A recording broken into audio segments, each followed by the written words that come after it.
The story. Sirens stabbed the night.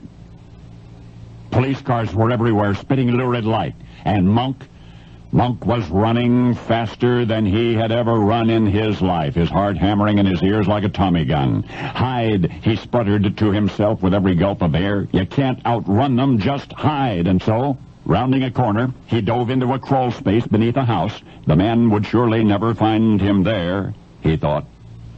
But the sirens grew louder, and from his awkward vantage point, Monk could see what he imagined were squad lights blinking back at him from little pools of rain in the street.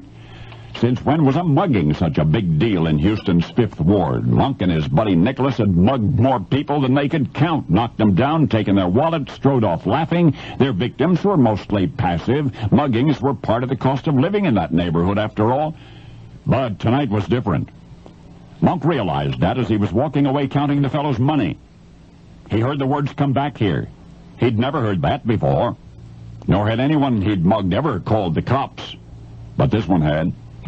Monk, crouching in this dark crawl space lair, wondered what else could go wrong, and then he remembered the dogs, the German shepherds that sometimes rode in the patrol cars. Maybe the Blues couldn't find him, but those dogs sure enough could. Monk shot a glance in every direction, looking for a passkey out of the slam, and then he spied a big mud puddle under a sewer pipe in the back of the house. Monk had seen a movie once upon a time in which an escaped convict was running from bloodhounds, and he'd thrown them off the scent by smearing mud all over himself. So Monk scrambled back to the puddle and did the same, smeared himself with filth from head to toe. And as he sat there, thus anointed, waiting for the angel of death to pass, it struck him he was just like that convict in the movie. They had both run from dogs. They had both rolled in slop. "Oh, God in heaven," Monk said out loud in the dark, "I am a criminal."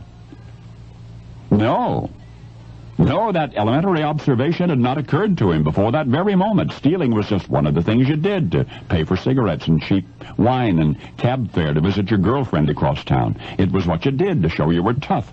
There was no right, no wrong about taking somebody else's money in the street, at least not until tonight.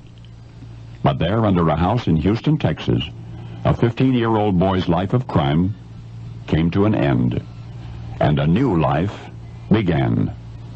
Monk, whom the cops never did find, never stole again, but he found another way to show that he was tough. He showed the whole world, in fact, and even unto this day.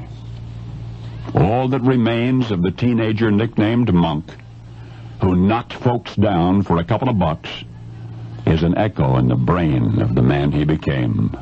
A remarkable, resilient heavyweight champion named George Foreman. But you were sitting ringside for his most important victory. You now know the rest of the story.